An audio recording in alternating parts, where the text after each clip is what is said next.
La palabra del Señor en esta mañana. Quiero invitarles al libro de Marcos, capítulo 15. Vamos a leer el versículo 20.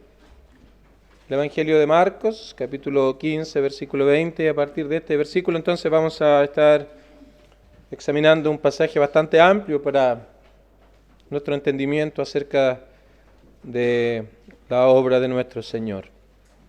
Después de haberle escarnecido, le desnudaron la púrpura y le pusieron sus propios vestidos y le sacaron para crucificarle.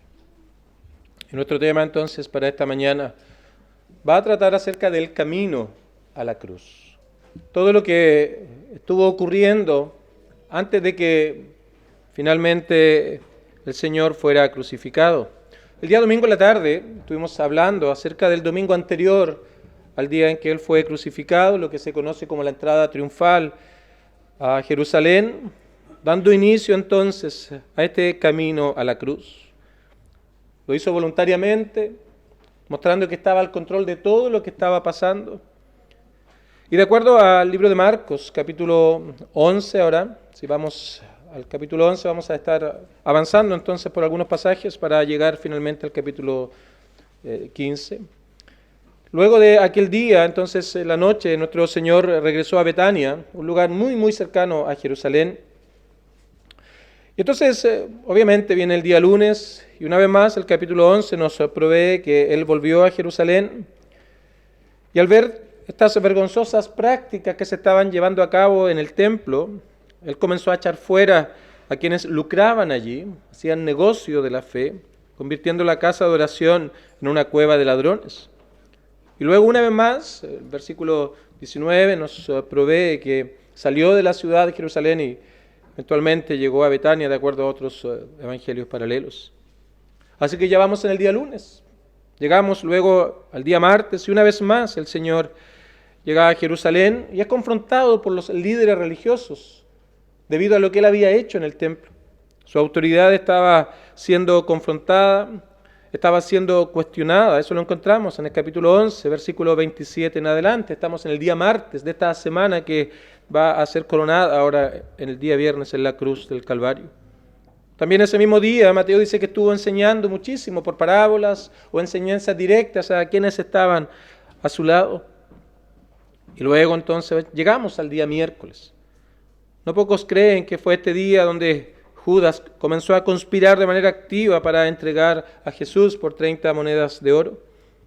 También se cree que pasó en Betania la mayor parte del día, si no todo el día. Ese día fue ungido sus pies con un costoso perfume, algo que a Judas le molestó bastante. Y también aquí entonces los enemigos de él, de manera abierta, de manera directa, están buscando la manera de cómo atacar a Cristo y llevarle finalmente a la muerte. Y ahora llegamos al día jueves. Estos eventos han ido pasando de manera voluntaria. El Señor ha hecho esto, ya lo dijimos. Él voluntariamente se aproxima a la cruz. Todo está bajo su control. Así que llegamos al día jueves, cuando al inicio de este día da instrucciones a sus discípulos acerca de la preparación de la Pascua, de la cena. Y ellos siguieron las instrucciones recibidas. Y luego en la noche, cuando ya había todo esto terminado, ya era cerca de la medianoche, la traición es consumada, Judas aparece, es entregado al sacerdote, a los soldados que vienen y es llevado a la casa del sacerdote. Y de aquí para adelante entonces comienzan a mostrarse y comienzan a detallarse los eventos que finalmente terminaron en la cruz del Calvario. Y eso es lo que vamos a ver entonces en el tiempo que vamos a disponer en esta mañana.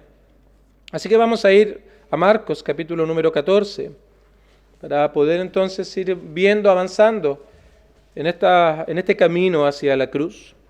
Lo primero que vemos allí es que en el versículo número 32 nos encontramos con un lugar llamado Getsemaní, donde dice, vinieron pues a un lugar que se llama Getsemaní. Literalmente significa una prensa de aceite. Ese nombre viene dado que en el Monte de los Olivos había una prensa para exprimir aceitunas y obtener aceite de ellas.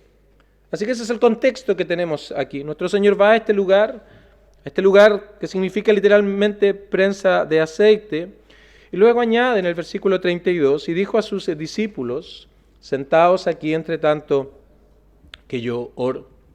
Así que tomó a sus discípulos y luego a 3 de ellos de manera particular. Y el versículo 33 dice que él comenzó a entristecerse y a angustiarse. Son las palabras que encontramos relatadas por Marcos. Ahora, él tenía un asombro por lo que venía. Un estado extremo de dolor y angustia venía a su vida en un par de horas. Y esto le llevó a una oración, una intensa oración, que de acuerdo a Lucas le hizo sudar como gotas de sangre. Eso lo llamamos en este evangelio como los evangelios paralelos. Porque tal como esta prensa exprimía aceitunas para obtener aceite, ahora el alma de nuestro Señor iba a ser exprimida en aquello que iba a ocurrir en la cruz del Calvario. Entonces Él le dice a estos hombres: mi alma está muy triste hasta la muerte, quedaos aquí y velad. Así que Él se fue un poco más adelante, se alejó de los discípulos, se postró en tierra en señal de humildad al Padre y oró de la siguiente manera, lo que es conocido como la oración de Getsemaní. Eso lo encontramos en versículo número 36. En primer lugar, hallamos 4 peticiones evidentes aquí en esta oración. Primero, Abba Padre, mostrando la cercanía que Él tenía con el Padre. Luego, muestra el poder eterno, soberano de Dios. Todas las cosas son posibles para ti. Vamos viendo cómo esta oración se va desarrollando. Muestra la cercanía, muestra el poder de Dios. Y en tercer lugar, entonces viene esta petición: aparta de mí esta copa. La copa en la Biblia a veces se muestra alegría, momentos de gozo, como también hay momentos de enojo, momentos de ira. Y de esa manera es como precisamente se presenta en este pasaje, una copa de ira. Porque básicamente está hablando de que la ira de Dios iba a ser cargada sobre Cristo. La ira por el pecado, la ira por la maldad, por haber violado la santidad de Dios, sus rectos y santos mandatos. Así que esa ira acumulada de millones y millones de personas iban a ser comprimidos sobre Cristo en ese momento en la cruz del Calvario. El Señor iba a tener que experimentar la terrible realidad del infierno, de estar desamparado por el Padre en representación de aquellos que Él iba a redimir, que Él iba a libertar y los iba a traer a un hogar eterno y de gloria. Eso es lo que encontramos aquí. 3 veces dice el relato que hizo esta oración. 3 veces Él oró de esta manera: Padre, todas las cosas son posibles para ti. Aparta de mí esta copa, pero añade ahora más, no lo que yo quiero, sino lo que tú. Había una confianza y un sometimiento total, completo y absoluto a la voluntad del Padre. Recuerdo, estamos el jueves, ya era muy de noche. Así que después de este evento, finalmente, Él iba a caminar de manera activa hacia la cruz del Calvario, pero lo iba a hacer con completa tranquilidad, con completa serenidad. Vamos al versículo 41. Y dice: he aquí, al final, el Hijo del Hombre es entregado en mano de los pecadores. Luego de orar y repetir esa oración 3 veces y volver a donde sus discípulos, una vez más los halló durmiendo y le dije: ya, descansad, basta, la hora ha venido. He aquí el Hijo del Hombre es entregado en manos de los pecadores. La más grande hora en la historia de la humanidad, del universo, cuando Dios mismo iba a cargar las consecuencias del pecado de millones y millones de personas, estaba entonces ahora a punto de suceder. Faltaban horas para que ese gran evento se llevara a cabo. Versículo 42, levantaos, vamos, he aquí se acerca el que me entrega. Es asombroso que el Señor de poder infinito, soberano, voluntariamente, sin amedrentarse, se levanta para poder ir a hacer esta gran obra que le había sido encomendado. Él había determinado completar la tarea y indudablemente lo iba a hacer. Ese profundo amor iba a ser demostrado de una manera única y perfecta. Así que tenemos este día jueves, como dije al principio del día, da instrucciones para participar de la cena. Luego de que aquello termina, ahora va a orar a Getsemaní. Y luego de orar, Él se levanta y dice: aquí se acerca el que me entrega. Y esto nos da paso ahora a lo que es el arresto de Jesús. Porque aquí ya se manifiesta de manera pública y evidente las actitudes que los religiosos de esa época, los políticos, los líderes en todo sentido, mostraban en contra de Cristo. Así que se fue del aposento alto, fue a orar a Getsemaní, y ahora entonces viene este encuentro con aquellos que le iban a arrestar. Versículo 43, vino Judas, que era uno de los 12, y con él mucha gente, con espadas y palos, de parte de los principales sacerdotes y de los escribas y de los ancianos. El poder religioso, el poder político y el poder social, resumido aquí en estas palabras: sacerdotes, escribas y ancianos. Mucha gente venía. ¿Por qué tanta gente?, nos preguntamos. Tal vez ellos habían visto las obras del Señor, los milagros de Cristo, y tenían cierto temor de que algo pudiera ocurrir. O simplemente pensaron que iba a oponer resistencia, iba a haber una lucha allí con sus seguidores. El tema es que muchas personas llegaron donde Cristo estaba para poder arrestarle. Pero esto demuestra la hipocresía de aquellos hombres, de estos fariseos, de estos sacerdotes, de estos escribas, de estos ancianos. Porque la verdad es que ellos no necesitaban todo esto. Era algo que estaba de más, porque el Señor no se ocultaba. Pero fueron a prenderle, a arrestarle, a tomarle como si Él estuviera arrancando. Mira las palabras del versículo 49. Cada día estaba con vosotros. Estaba enseñando en el templo y no me prendisteis. Pero aquí muestra el control que Él tenía de todas estas situaciones, de todas estas circunstancias, porque Él tenía que ir a la cruz y su camino a la cruz no iba a ser impedido. Todo esto era plan de Dios. Y no me prendisteis. Y añade, pero es así para que se cumplan las Escrituras. Así que no es sorpresa esta serenidad, esta tranquilidad, a pesar del dolor que venía, a pesar de la aflicción que Él sabía que iba a experimentar. Así que Judas identifica a Cristo dándole la señal a los demás. Nuestro Señor fue arrestado, fue atado y llevado ahora para ser juzgado. Eso lo hallamos, versículo 44 en adelante. Entonces, ¿dónde están sus discípulos? Judas fue el que le entregó. ¿Dónde están los demás discípulos? Ellos huyeron. Versículo 50. Entonces todos los discípulos, dejándole, huyeron. Hace un par de horas, hace un momento atrás, alguien le había dicho: te seguiré a donde quiera que vayas, mi vida daré por ti. Y aquí Él había sido abandonado. Jueves en la tarde, todas estas cosas habían ocurrido camino hacia la cruz voluntariamente, pero a la vez estando al control de cada situación que se presentaba. Así que tenemos Getsemaní, tenemos el arresto y ahora llegamos a los juicios. Y van a partir de ahora a desarrollarse los juicios en contra de Cristo. En total hubieron 6 juicios. Hubieron 3 juicios judíos de carácter religioso, 3 juicios romanos de carácter políticos. Los juicios judíos fueron hechos la noche del jueves. Los juicios romanos fueron hechos muy temprano, el viernes en la mañana. Y Marco no los va a registrar todo. Eso lo encontramos en los evangelios, trayéndolos de manera en conjunto. Pero debemos entender algunas cosas para comprender todo lo que estaba pasando alrededor. Así que vamos a poder de manera breve hablar un poco del contexto jurídico, del contexto político de la nación judía en aquellos años, para entender por qué el orden en el cual se presentan estos asuntos. Pero a la vez, en segundo lugar, por qué estos juicios fueron total y completamente ilegales, fuera de toda norma. Así que voy a pasar por algunos versículos eventualmente para que podamos entender lo que pasa la noche del jueves, pero también la mañana muy temprano, el día viernes. Veamos primero entonces los juicios judíos que ocurrieron. Y vamos a resaltar 2 actores principales en estos juicios judíos. En primer lugar, hallamos a Anás. Anás era un ex sumo sacerdote, ya no estaba en ejercicio de aquello. Pero resulta que él había sido sumo sacerdote, había hecho todos los arreglos de tal manera de él poder en las sombras seguir dirigiendo, seguir liderando y a la vez disfrutar de todo el poder que esto le significaba, un poder social, un poder religioso, un poder político.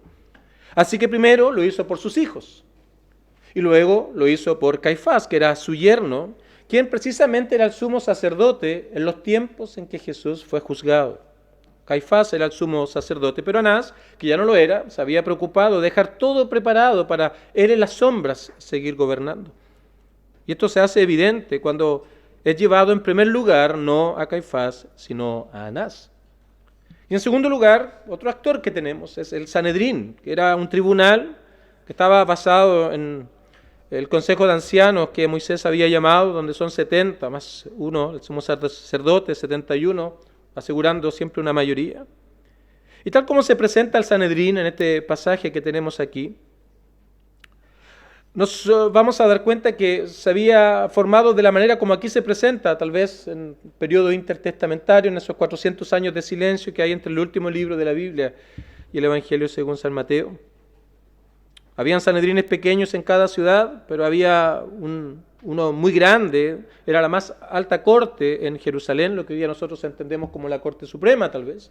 Habían juzgados locales en cada ciudad, pero había uno que estaba por sobre todo, que era vinculante en relación a todos los que estaban debajo, y precisamente era el Sanedrín en Jerusalén. Pero además, en estos tiempos se había corrompido de una manera evidente, de una manera completa. Los cargos allí, los puestos en el Sanedrín se compraban o se ganaban por medio de favores que eran hechos a otras personas que estaban allí presentes. Y era usado como una plataforma para popularidad, para obtener poder, riqueza, fama. Así que esos son los actores principales que hallamos en los juicios judíos. Anás, alguien que ya no era sumo sacerdote, y por otro lado el Sanedrín, que se había corrompido en aquellos años de una manera completa. Pero también debemos hablar algo de la ley que usaban para juzgar. Espero no estar cansándolos con esta información, pero es importante para que entendamos cómo los eventos y sucesos se van dando hasta el momento cúlmine allí en la cruz del Calvario. Esta ley tenía un sustento mosaico, había sido dado por Dios con el propósito de asegurar un juicio justo, pero a la vez un juicio con misericordia. Por ejemplo, encontramos un resumen en el libro de Deuteronomio capítulo 6. Si me acompaña el quinto libro de la Biblia, veamos cuáles eran estos fundamentos de estos juicios que deberían ser llevados a cabo para asegurar un juicio justo, pero a la vez con misericordia. Deuteronomio 6, vamos a leer desde el verso 18 en adelante. Dice lo siguiente con respecto a la administración de la justicia. Jueces y oficiales pondrás en todas tus ciudades que Jehová tu Dios te dará en tus tribus, los cuales juzgarán al pueblo con justo juicio. No tuerzas el derecho, no hagas acepción de personas, ni tomes soborno, porque el soborno ciega los ojos de los sabios y pervierte las palabras de los justos. Versículo 20, la justicia seguirás para que vivas y heredes la tierra que Jehová tu Dios te da. De esa manera debía ser impartida la justicia, por medio de esta ley que había sido dada. Pero obviamente, ya dijimos, todo esto estaba de manera completamente corrompida. Otras reglas también debían cumplirse. Con respecto a los testigos, debían ser hombres adultos en su cabal juicio. Las acusaciones que trajeran los testigos debían coincidir de una manera plena, porque si no los mismos testigos se exponían a la muerte. Eso está en Deuteronomio 19. No podían tampoco los testigos ser del Sanedrín, porque no podían ser juez y parte. De hecho, cuando se daba una sentencia, para poder ejecutarla debía pasar un día de ayuno, para poder detectar si hubo alguna injusticia precisamente en ese juicio. Y luego de que pasara ese día, la sentencia una vez más debía ser confirmada, por si alguien había cambiado de opinión. Además, no se podía juzgar de noche. Eso era parte de estas leyes que habían sido dadas para poder ser llevados a cabo con justicia. Y ya nos damos cuenta que nada de esto se ha cumplido. Nada de esto va a tomar lugar en el juicio que ha de venir a continuación. Así que voy rápido para ver un poco más acerca de estos juicios que se están llevando a cabo. Ya vimos actores principales dentro del juicio judío. Vimos cómo debía ser ejercitada la ley o ejercida la ley, llevada a cabo, y ahora vamos a ver estos sucesos que comienzan a tomar lugar aquí en este camino a la cruz. Entonces fue llevado a la casa de Anás, Juan 18 nos expresa todo esto. Y luego Anás lo mandó a la casa de su yerno Caifás, quien sí era sumo sacerdote. Pero Anás ahora, antes se iba a encargar de buscar una excelente acusación, la mejor acusación, de tal manera de poder llevar y cumplir el objetivo de que Cristo sea muerto. Así que mientras estaba con Anás y antes que llegara donde Caifás se preocupó de citar a todo el Sanedrín de tal manera de poder ahora juzgar a Cristo. Y allí se iban a presentar los testigos falsos y todo lo demás. Así que con respecto a este encuentro con Anás, que sería el primer juicio, Anás interroga a Jesús buscando algo en la respuesta de Cristo que les permitiera levantar una acusación, pero no obtuvo lo que deseaba. Así que fue a casa de Caifás, allí estaba reunido el Sanedrín, y aquí se comenzaron a presentar testigos, y eso lo hallamos también aquí en el relato, versículo número 55 en adelante. Se presentan testigos dentro de este juicio ante el Sanedrín para poder acusarle. Pero ni esto funcionaba, no podían hallarle culpable, porque los testigos se contradecían entre sí mismos. Lo que ya dijimos, ellos debían haber muerto, el juicio no debió haber seguido adelante, se contradecían, no estaban cumpliendo las leyes. Pero estos hombres hacían caso omiso a estas infracciones porque tenían un propósito, un objetivo, matar a Cristo. Eso era todo lo que querían.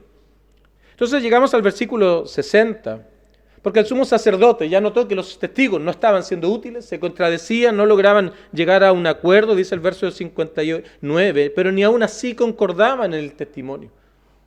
Ya se estaban violando las leyes.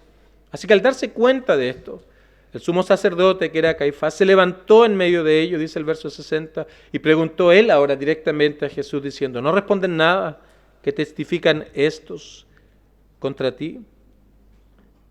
Y luego en el versículo número 62 vemos a nuestro Señor respondiendo. ¿Qué estaba respondiendo el Señor? La pregunta del verso 61. ¿Eres tú el Cristo, el Hijo del Dios bendito? ¿Qué buscaba Caifás con esto? ¿Qué es lo que estaba pasando tras estas aparentes, inofensivas preguntas? Básicamente estaba buscando acusar a Jesús de blasfemia. Eso es lo que Caifás quería. ¿Y por qué quería que él se reconociera como hijo de Dios? Para poder matarlo. Y necesitamos ir a Levítico para poder confirmar esto, para ir viendo cómo estos eventos no están aquí organizados de una manera aleatoria, sino muy por el contrario, es el plan de Dios llevado a cabo, el plan de Dios que estaba desarrollándose de una manera completamente perfecta. Levítico 24, versículo número 16. Y aquí entendemos la pregunta de Caifás a Cristo. Y el que blasfemare el nombre de Jehová ha de ser muerto. Eso es lo que estaba buscando Caifás. Que él dijera una blasfemia ante sus oídos, para ellos una blasfemia. De tal manera de aplicar este principio de Levítico y poder decir, él merece la muerte. Entonces, cuando llegamos al verso 62 de Marcos 14, Jesús le dice, yo soy, ante la respuesta de si él era el Cristo, el Hijo del Dios bendito. Él dijo, yo soy. Entonces, en ese momento, en ese preciso momento, Caifás rasga sus vestiduras y había logrado inculpar a Cristo. La sentencia, a la luz de Levítico, había sido dada. Ya no necesita testigos, ya no necesita personas que se contradigan entre sí. Todo aquello pasa a segundo lugar ahora, porque de acuerdo a lo que él pensaba, Jesús se había hecho digno de muerte, como lo dice el versículo 64. ¿Habéis oído la blasfemia? ¿Qué os parece? Y todos ellos le condenaron, declarándole ser digno de muerte. Citando Levítico 24, número 16. Y entendemos estas preguntas. Eran hombres que buscaban la manera como acusar a Cristo. Eran hombres expertos en las leyes, de tal manera de buscaban subterfugios para poder, según ellos, hacer caer a Cristo, sin darse cuenta que nuestro Señor estaba al control de toda esta situación, porque Él sabía que iba camino a la cruz. Él iba a todo esto. Así que es evidente ahora que los juicios eran ilegales. Tantas reglas se violaron. Por ejemplo, lo arrestaron de noche, algo que era ilegal, sin una ofensa que mereciera la pena capital. Su presunción de inocencia fue violada. Anás no debía haberlo interrogado, él no era el sumo sacerdote, debía haber sido llevado a Caifás. Sobornaron a testigos falsos, no hubo un juicio público, no se le dio derecho a defensa. Simplemente todo el derecho fue acomodado a intereses asesinos, a intereses de sus acusadores que seguían sus propios deseos egoístas. Todo esto muestra que los juicios fueron completamente ilegales, los juicios judíos. Pero la historia continúa y habían ciertos cabos que debían todavía ser atados. Al no poder ser sentenciado de noche, entonces básicamente quedó todo allí stand-by. Nuestro Señor fue llevado y detenido en la casa del sumo sacerdote. Y además, como era una pena de muerte, ellos no podían ejercer ni poder ejecutar aquella sentencia sin el consentimiento romano. Los romanos eran los únicos que podían autorizar la muerte, la ejecución de un preso. Debido a esto, entonces, es que ahora comienzan los juicios romanos. Este es el orden que encontramos aquí. Dado que ellos no podían ejecutar la sentencia de muerte, necesitaban la autorización romana, es que ahora en el texto comienza a aparecer Pilato, Herodes, que eran parte del imperio romano. Así que Jesús pasó toda la noche en el calabozo, probablemente en la casa del sumo sacerdote, y ahora la noche del jueves se acababa en todos estos aspectos y llegamos muy temprano el día viernes. Algunas horas habían transcurrido y ya estamos tal vez 5, 6, 7 de la mañana del día viernes y nos enfrentamos ahora a los juicios romanos. El orden cronológico de los juicios romanos, ya dijimos que fueron 3, lo presentan a Pilato, es llevado a Herodes y luego devuelto a Pilato. Ahora es importante ver por qué Pilato, por qué Herodes, algo muy breve para poder entenderlo. Cuando murió Herodes el Grande, tenía vastos territorios donde él estaba gobernando, pero a la muerte el emperador dividió ese terreno entre sus hijos, varios hijos tenía. Entre ellos estaba Herodes Antipas, que es el que se presenta aquí, y por otro lado estaba un hijo que se llamaba Arquelao, que era muy cruel, de tal manera que fue depuesto producto de su crueldad, y en vez de poner otra persona, lo que pusieron fueron procuradores que gobernaban parte de lo que Arquelao tenía a su cargo. Y uno de estos era Pilato. Uno de ellos era este hombre llamado Poncio Pilato. Así que llegamos aquí al capítulo 15. Ya es viernes en la mañana, muy de mañana. Y espero que hayamos podido seguir esta cronología para ver cómo Cristo voluntariamente, al control de todo, iba camino a la cruz. Muy de mañana entonces, habiendo tenido consejo los principales sacerdotes con los ancianos, con los escribas y con todo el concilio, llevaron a Jesús atado y le entregaron a Pilato. Miren, los acusadores unidos para lograr su propósito. El poder político, social, religioso unido contra Cristo. Aquí lo vemos con claridad. Ya a esa altura nuestro Señor había sufrido bastante. No solo dolor físico, no solo ya había sido golpeado, sino mucho más, ese dolor interior, ese Getsemaní que estaba siendo recordado de lo que iba a experimentar en la cruz. Pero a la vez vemos esa obediencia perfecta. Ese deber que nuestro Señor está mostrando como un deseo ferviente de cumplir una obediencia perfecta. Pero aún quedaba mucho todavía. Mucho dolor, mucho castigo, finalmente la crucifixión. Y todo esto con el único propósito de reconciliar al hombre con Dios.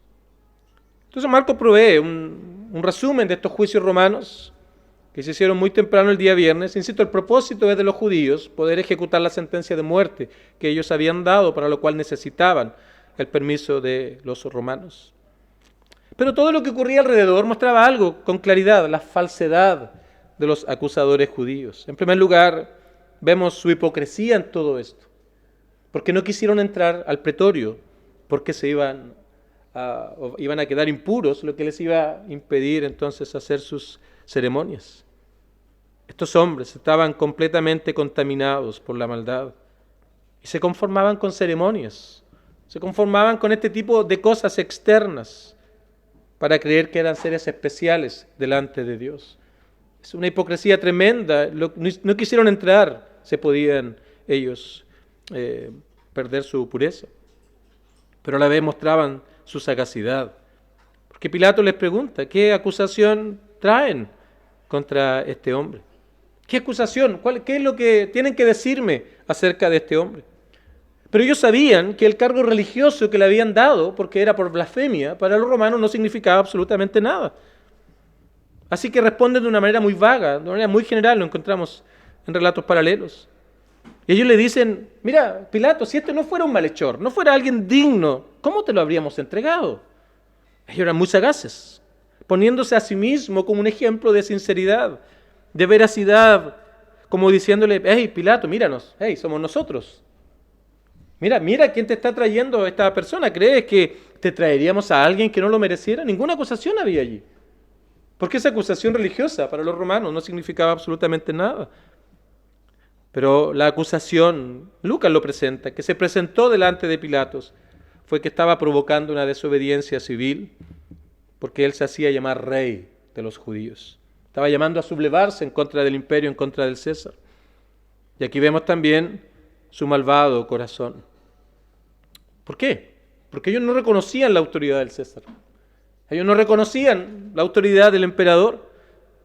Y aquí se sienten ofendidos porque Jesús diga que es el rey de los judíos. Y ellos dijeron, cuando nuestro rey es el César. Esta es la falsedad de los acusadores de Cristo. Estos son estos hombres que estaban llevando a Cristo hacia la cruz, pero sin pensar que Cristo voluntariamente estaba yendo a aquel lugar. Y vemos sus intenciones de manera clara entonces en todo esto. Y dicen a nosotros, en otras palabras, Pilato, nosotros no podemos dar muerte a este hombre. Necesitamos que los romanos, en otras palabras, den la sentencia para ejecutarle. Ahora, este es un resumen de los juicios ante las autoridades romanas y específicamente frente a Pilato. Y entonces llegamos aquí al versículo 15, al capítulo 15, donde vemos a Pilato que entra al pretorio y llama a Jesús para poder interrogarle. Versículo 2, Pilato le pregunta, ¿eres tú el rey de los judíos entonces? Aquí está la acusación que le habían presentado de sedición, producto de hacerse llamar rey y queriendo provocar una revuelta según sus acusadores. Entonces él le pregunta, ¿eres el rey de los judíos? Jesús dijo, tú lo dices. Y estaba ocurriendo esto, y piensa en los sacerdotes, versículo 3, le acusaban mucho, estaban allí, añadiéndole mayor acusación, como siendo cizañeros, como se dice, para poder lograr su propósito. Tal vez has visto algún partido de fútbol, donde ocurre una infracción, y el árbitro quiere tomar una decisión, y vienen todos los jugadores a meter presión, para poder o mostrar una tarjeta amarilla o roja, o que aquello no se ha hecho. Así estaban los fariseos en ese momento, como queriendo, impulsando a que este hombre hiciera lo que ellos querían. Versículo 3, le acusaban mucho, mientras él lo interrogaba, pero mira acá, no, si él lo hizo acá, de tal manera de que Pilato pudiera responder positivamente a su acusación. Todos volcados contra Cristo. Entonces luego, versículo 4, Pilato le dice, ¿nada respondes? Mira de cuántas cosas te acusan. Estoy en el capítulo 15 del libro de Marcos.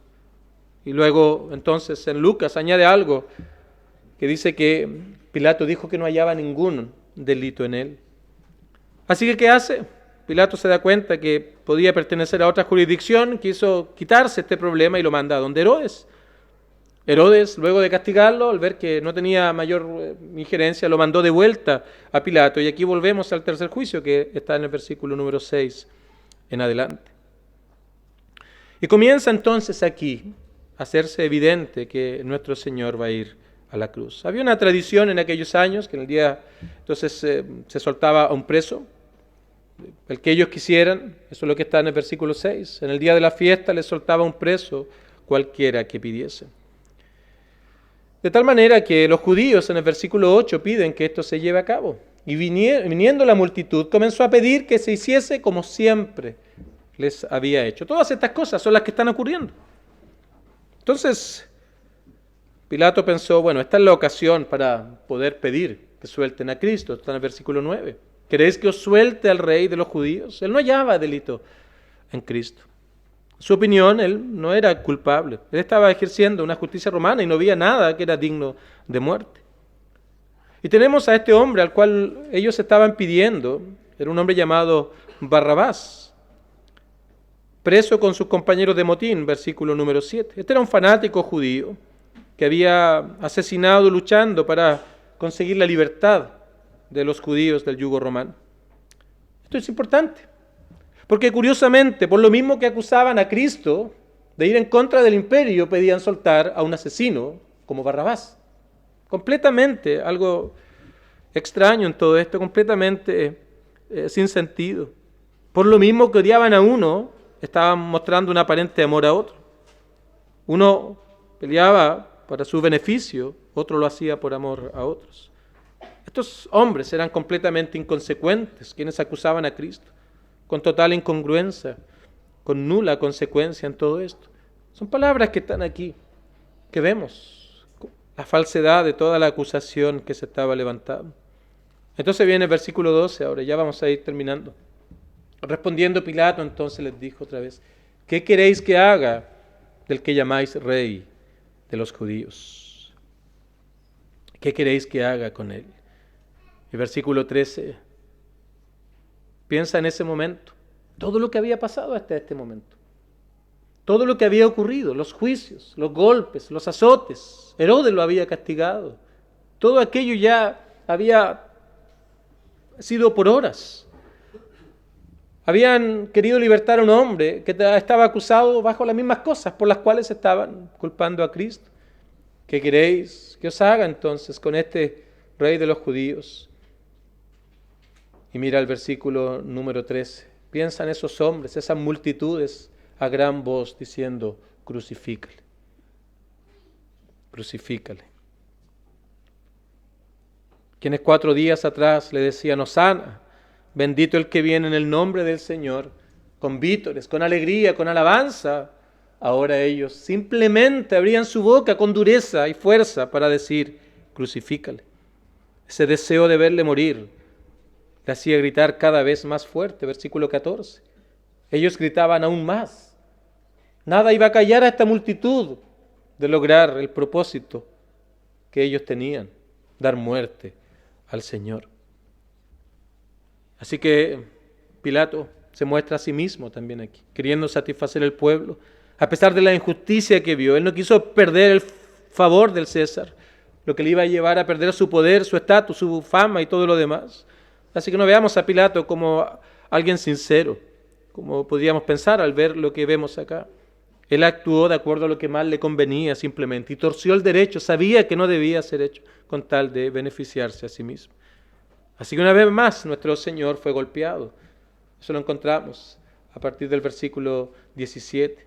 Le vistieron de púrpura, le pusieron corona de espinas, a hacer burla de él, le golpeaban en la cabeza, le escupían, le hacían reverencia, le escarnecieron, le desnudaron, le volvieron a poner sus ropas. Y ahora llegamos al verso 20 y le sacaron para crucificarle.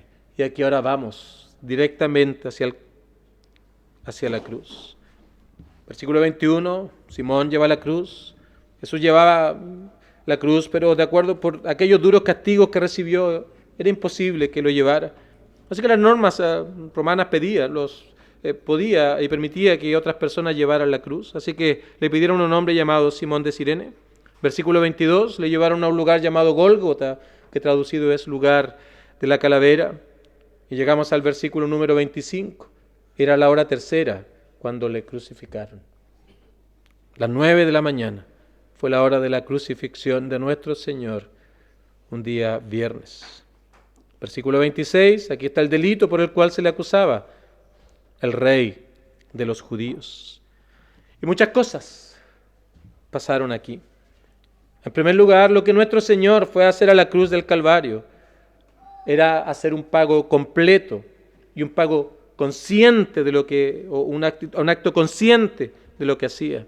Por eso en el versículo 23, cuando le dieron a beber vino mezclado con mirra, él no lo tomó, porque aquello era un calmante que quitaba un poco el dolor. Él debía experimentar todo el castigo, él debía experimentar todo el sufrimiento. Nada debía interponerse en el cumplimiento del plan redentor de Dios. Encontramos muchas profecías cumplidas aquí, versículos 24, 27, 28. Vemos también la burla del pueblo. Se burlaron de él como profeta, versículos 29 y 30. Luego el 31 y 32 la burla religiosa, se burlaban de él como Salvador. Y luego el versículo 32, la burla de estos malhechores también en contra de él. Pero hay un giro en la historia. La redención iba a ser terminada allí en la cruz del Calvario. Porque después de 3 horas, comenzó a las 9, a las 12 vinieron tinieblas sobre la tierra. De un momento a otro ya no había ruido, no había burla, no habían palabras duras ni hirientes, porque ya no era posible ver a Cristo. Tinieblas cubrieron la tierra. Y Marcos nos presenta una de las 7 frases que nuestro Señor dijo en la cruz del Calvario, versículo número 34. Y a la hora 9, Jesús clamó a gran voz diciendo, Eloi, Eloi, lama sabactani, que traducido es, Dios mío, ¿por qué me has desamparado? A las 9 de la mañana, y aquí ya eran las 3 de la tarde. No era una simple recitación para cumplir una profecía dada en el Salmo 22. Era Getsemaní hecho real. Con lo que comenzamos el mensaje. Lo que nuestro Señor allí experimentó, ahora estaba siendo una realidad.